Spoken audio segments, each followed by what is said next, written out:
আজ বড়দিনে কলকাতায় বাড়তি মেট্রো। ভিড় এড়াতে পার্ক স্ট্রিট স্টেশনে ঢোকা ও বেরোনোর জন্য থাকছে নির্দিষ্ট গেট। পার্ক স্ট্রিট ও ময়দান স্টেশনে সব গেট দিয়ে ঢোকা বেরোনো যাবে না, এমনটাই খবর মেট্রো সূত্রে। পার্ক স্ট্রিট স্টেশনে থাকবে আরপিএফ এর স্পেশাল টিম। দক্ষিণেশ্বর থেকে রাত 10টা 23 মিনিটে ছাড়বে শেষ মেট্রো। ব্রিজি থেকে রাত 10:30 মিনিটে 10:30টায় ছাড়বে শেষ মেট্রো।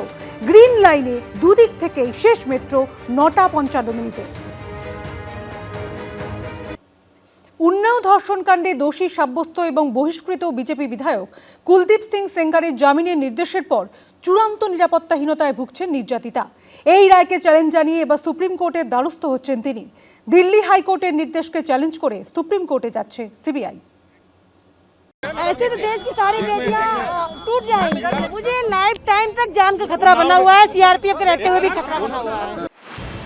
উন্নাও ধর্ষণকাণ্ডে দোষী সাব্যস্ত এবং বহিষ্কৃত বিজেপি বিধায়ক কুলদীপ সিং সেঙ্গারকে মঙ্গলবার জামিন দিয়েছে দিল্লি হাইকোর্ট। এই মামলায় তার যাবজ্জীবন কারাদণ্ডের নির্দেশও স্থগিত করেছে দিল্লি হাইকোর্টের বিচারপতি সুব্রমণিয়ম এবং বিচারপতি হরিশ বৈদ্যনাথন শঙ্করের বেঞ্চ। এরপর থেকেই চূড়ান্ত নিরাপত্তাহীনতায় ভুগছেন নির্যাতিতা। এই রায়কে চ্যালেঞ্জ জানিয়ে এবার সুপ্রিম কোর্টে দ্বারস্থ হচ্ছেন তিনি। বুধবার সন্ধ্যায় বিচার চেয়ে সোনিয়া গান্ধী ও রাহুল গান্ধীর সঙ্গে সাক্ষাৎ করেন তিনি। उन्होंने भी आश्वासन दिया है कि बेटा आप परेशान मत होइए। उनके भी आंसू आ गए कि ऐसा देश का न्याय नहीं है, अन्याय हुआ है आपके साथ बेटा। मैंने ये सब चीज बोली, मैं दादी मुझे न्याय दिलाइए, तो बोली बेटा आप परेशान मत होइए, हम आपको न्याय दिलाएंगे, लीगल एड से भी हर चीज से न्याय दिलाएंगे। राहुल भैया भी रो रहे थे और दादी भी रो रही थी कि उसे जमानत रोकते हुए भी उसको रिहा कर दिया, मुझे उसको बेल जमानत दे दी गई है। ऐसे देश की बेटियां कमजोर हो गई हैं इस ऑर्डर से। रेप होगा 5 साल बाद निकल आएंगे, मार देंगे, परिवार खत्म कर देंगे, उनको राजा, वो तो राजा बन जाएंगे। भाई जिस इंसान के पास पैसा है, पैसे में दुनिया खरीद लेती है। 2017 জুন মাসে নাবালিকাকে ধর্ষণের অভিযোগ ওঠে তৎকালীন বিজেপি বিধায়ক কুলদীপ সেঙ্গারের বিরুদ্ধে। 2018 সালে বিচার না পাওয়ার অভিযোগে মুখ্যমন্ত্রীর বাসভবনের সামনে আত্মহত্যার হুমকি দেন নির্যাতিতা। তখনই গোটা বিষয়টি সামনে আসে। কিন্তু এরপর ভারতীয় দণ্ডবিধির অস্ত্র আইনে নির্যাতিতার বাবাকেই গ্রেফতার করা হয়। উন্নাও জেলে রহস্যজনকভাবে মৃত্যু হয় নির্যাতিতার বাবার। দেশ জোড়া তীব্র সমালোচনার মুখে 2018 13 এপ্রিল কুলদীপ সেঙ্গারকে গ্রেফতার করে উত্তরপ্রদেশ পুলিশ। এলাহাবাদ হাইকোর্টের নির্দেশে মামলার তদন্ত শুরু করে সিবিআই। সেই বছর 28 জুলাই রায়বরেলি আদালতে যাওয়ার পথে নির্যাতিতার গাড়িতে ধাক্কা মারে একটি ট্রাক। ট্রাকের ধাক্কায় ধর্ষণ মামলার সাক্ষী নির্যাতিতার 2 কাকিমা মারা যান। গুরুতর জখম হন নির্যাতিতা ও তার আইনজীবী। এরপর উত্তরপ্রদেশ থেকে উন্নাওয়ের 5টি মামলা সরিয়ে নিয়ে যাওয়া হয় দিল্লিতে। 2019 সালের 20 ডিসেম্বর উন্নাও ধর্ষণকাণ্ডে দোষী সাব্যস্ত প্রাক্তন বিজেপি বিধায়ক কুলদীপ সেঙ্গারকে যাবজ্জীবন কারাদণ্ড দেয় দিল্লির 30 হাজারি আদালত। মঙ্গলবার দিল্লি হাইকোর্ট তাকে জামিন দেওয়ার পর নির্যাতিতা, তার মা এবং নারী অধিকার কর্মী যোগিতা ভায়ানা ইন্ডিয়া গেটের সামনে বিক্ষোভ দেখাচ্ছিলেন। তাদের জোর করে সেখান থেকে পুলিশ সরিয়ে দেয় বলে অভিযোগ। বুধবার নির্যাতিতা জানিয়েছেন তিনি প্রধানমন্ত্রীর সঙ্গে সাক্ষাতেরও সময় চেয়েছেন। जज साहब ने उनको जमानत दे दी, उनके ऊपर दया, एक रेप विक्टिम के ऊपर दया ना करके रेप के आरोपी के ऊपर दया करके उनको जमानत दे दी गई। मैं प्राइम मिनिस्टर से भी मिलने का टाइम मांगा है, राष्ट्रपति महोदय, क्योंकि वो एक लेडीज है, वो एक महिला है। তবে নির্যাতিতার বাবার পুলিশ হেফাজতে মৃত্যু মামলায় এখনো জামিন পাননি কুলদীপ সেঙ্গার। এবিপি আনন্দ। যুবভারতী কাণ্ডে এবার টিকিট বিক্রয়কারী সংস্থা জোম্যাটো ডিস্ট্রিক্টের ভাইস প্রেসিডেন্ট আকুল নারুলাকে জিজ্ঞাসাবাদ করল সিট। কোনো প্রভাবশালীর মদতেই কি বেশি পরিমাণে ছাপানো হয়েছিল কমপ্লিমেন্টারি টিকিট? উত্তর জানতে ধৃত শতদ্রু দত্তকে বারবার জেরা করছেন তদন্তকারীরা।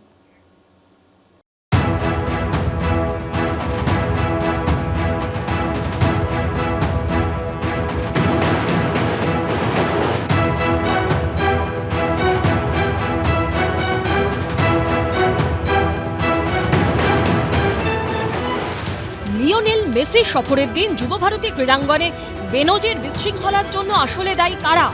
কাদের জন্য হাজার হাজার টাকার টিকিট কেটেও মেসিকে দেখতে পেলেন না দর্শকরা?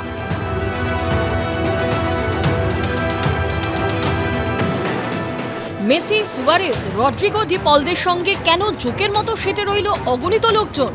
আন্তর্জাতিক মানে তারকাদের কেন ভিড়ের মধ্যে আঁচড় খেতে হলো? কাদের জন্য নির্দিষ্ট সময়ের আগে মাঠ ছাড়তে বাধ্য হলেন মেসিরা? এই ভিড়কে মাঠের মধ্যে ঢুকিয়েছিল কারা? কোনো প্রশ্নেরই এখনো উত্তর মেলেনি। এবার টিকিট বিক্রয়কারী সংস্থা জোম্যাটো ডিস্ট্রিক্টের ভাইস প্রেসিডেন্ট আকুল নারুলাকে জিজ্ঞাসাবাদ করল সিট। এবার আকুল নারুলা জোম্যাটো ডিস্ট্রিক্টের ভাইস প্রেসিডেন্ট, তাকে ইন্টারোগেশন করলো স্পেশাল ইনভেস্টিগেশন টিম। পুলিশ সূত্রে যেটা খবর, এই গোটা প্রক্রিয়ার সঙ্গে যারা জড়িত ছিল তাদের প্রত্যেকের নামের তালিকা ইতিমধ্যে রেডি হয়েছে, অনেককে জিজ্ঞাসাবাদও করা হয়েছে। এর সঙ্গে ক্লোজ প্রক্সিমিটিতে যারা ছিল তাদের নামের তালিকা রেডি করে তাদেরকেও জিজ্ঞাসাবাদের প্রস্তুতি ইতিমধ্যেই এসআইটির তরফ থেকে শুরু হয়েছে। মঙ্গলবারই দিল্লি থেকে কলকাতায় আসেন আকুল নারুলা। টিকিটের জন্য অনুষ্ঠানের মূল উদ্যোক্তা শতদ্র দত্তর সঙ্গে কি চুক্তি হয়েছিল, টিকিটের প্রাইস ট্যারিফ কি ছিল, কত টাকার টিকিট কত সংখ্যায় ছাপানো হয়েছিল, কমপ্লিমেন্টারি টিকিটই বা কত ছাপা হয়েছিল, কোনো প্রভাবশালী কি কমপ্লিমেন্টারি টিকিট বেশি ছাপানো ও নেবার জন্য চাপ দিয়েছিলেন? এসব জানতে আকুল নারুলার থেকে পাওয়া তথ্য নিয়ে মঙ্গলবার শতদ্র দত্তকে টানা জেরা করে সিট। পাশাপাশি বাজেয়াপ্ত করা হয়েছে শতদ্র 3টি মোবাইল ফোন। ময়ূর ঠাকুর চক্রবর্তীর রিপোর্ট, এবিপি আনন্দ, কলকাতা। এসআইআর আবহে ভোটাধিকার নিয়ে উদ্বেগে মতুয়ারা। এরই মধ্যে ঠাকুরনগরের মতুয়া বাড়ির সদস্য এবং বিজেপি সাংসদ শান্তনু ঠাকুরের মন্তব্য ঘিরে তৈরি হয়েছে বিতর্ক। শান্তনু ঠাকুরের মন্তব্যের সঙ্গে যে একমত নন, এবার পরিষ্কার জানিয়ে দিলেন বিজেপি বিধায়ক অসীম সরকার। বিজেপির সাংসদ এবং বিধায়কের এই মতানৈক্য নিয়ে কটাক্ষ ছুড়ে দিয়েছে তৃণমূল। বিতর্কের মুখে শান্তনু ঠাকুরের দাবি, তার বক্তব্যের অপব্যাখ্যা করা হচ্ছে। 1 লাখ যদি আমাদের সমাজের মানুষকে একটু স্টপ থাকতে হয়, ভোট দেওয়ার জন্য বিরতি থাকতে হয়, তাহলে কোনটা লাভ? না, আমি সাংসদের কথায় একমত নই, আমি আইন মতো কথা কই। মতুয়াদের নিয়ে বিজেপির সাংসদ শান্তনু ঠাকুরের মন্তব্য নিয়ে দলের অন্দরেই ভিন্ন সুর। সাংসদের সঙ্গে একমত নন বলে পরিষ্কার জানিয়ে দিলেন বিজেপি বিধায়ক অসীম সরকার। এসআইআর আবহে যে প্রশ্নগুলো নিয়ে মতুয়াদের মধ্যে উদ্বেগ তৈরি হয়েছে তা হলো, নাগরিকত্ব থাকবে তো? 2026 সালে ভোটের লাইনে দাঁড়াতে পারবেন তো? ভোটাধিকার চলে গেলে সরকারি সুযোগ সুবিধাও কি আপাতত বন্ধ হয়ে যাবে? এর মধ্যে ঠাকুরনগরের মতুয়া বাড়ির সদস্য ও বিজেপি সাংসদ শান্তনু ঠাকুরের এই মন্তব্য ঘিরে তৈরি হয়েছে বিতর্ক। 50 লাখ রোহিঙ্গা মুসলমান, বাংলাদেশি মুসলমান, পাকিস্তানি মুসলমান যদি বাদ যায়, তার মধ্যে 1 লাখ যদি আমাদের সমাজের মানুষকে একটু স্টপ থাকতে হয়, ভোট দেওয়ার জন্য বিরতি থাকতে হয়, তাহলে কোনটা লাভ? ইতিমধ্যে এই মন্তব্য নিয়ে প্রশ্ন তুলেছে বিরোধীরা। এবার দলের অন্দরেও শোনা গেল উল্টো সুর। ঠাকুরমশাইয়ের সঙ্গে একমত নই। ঠাকুরমশাই বলেছেন 1 লক্ষ বাদ গিয়ে যদি ওদের 50 লক্ষ বাদ যায়, একটাও বাদ যাবে না। আমি চাইবো কেন্দ্রীয় আমাদের স্বরাষ্ট্র মন্ত্রণালয় থেকে একটা অর্ডার সিএ বেসিসে বের করা হোক, এবং তা বের করবার জন্য আমার শেষ রক্তবিন্দু দিতে হলেও আমি দেব। না, আমি সাংসদের কথায় একমত নই, আমি আইন মতো কথা কই। বিজেপি সাংসদ ও বিধায়কের এই মতানৈক্যে কটাক্ষ ছুড়ে দিয়েছে তৃণমূল। শান্তনু ঠাকুররা এসআইআর এর নামে মতুয়াদের উপর একটা কালো মেঘ ভর্তি অনিশ্চিত আকাশ চাপিয়ে দিয়েছেন।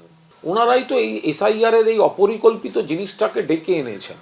ফলে মতুয়ারা যখন সমস্যায় পড়েছেন, এখন দায় এড়াতে গিয়ে তারাই এখন পারস্পরিক মুখ রক্ষায় ব্যস্ত। বিতর্কের মুখে শান্তনু ঠাকুরের দাবি, তার বক্তব্যের অপব্যাখ্যা করা হচ্ছে। গাড়াপোতার একটা প্রোগ্রাম থেকে বলেছিলাম যে সম্ভাবনা আছে যে আমাদের লোকেদের নাম বাদ যাওয়ার। আপনারা তাড়াতাড়ি দ্রুত সিএ অ্যাপ্লিকেশন করুন, আমাদের দায়িত্ব আপনাদের ভোটার লিস্টে নাম তোলানোর। এটার অপব্যাখ্যা করে যদি কেউ কিছু করতে চায়, তাহলে আমার তো কিছু বলার নেই। এক একজন এক এক রকম কথা বলছেন, আর তাতেই দুশ্চিন্তা আরও বাড়ছে মতুয়া সম্প্রদায়ভুক্তদের। সমীরণ পাল, আশাবুল হোসেন, এবিপি আনন্দ। এবিপি আনন্দ, এগিয়ে থাকে, এগিয়ে রাখে।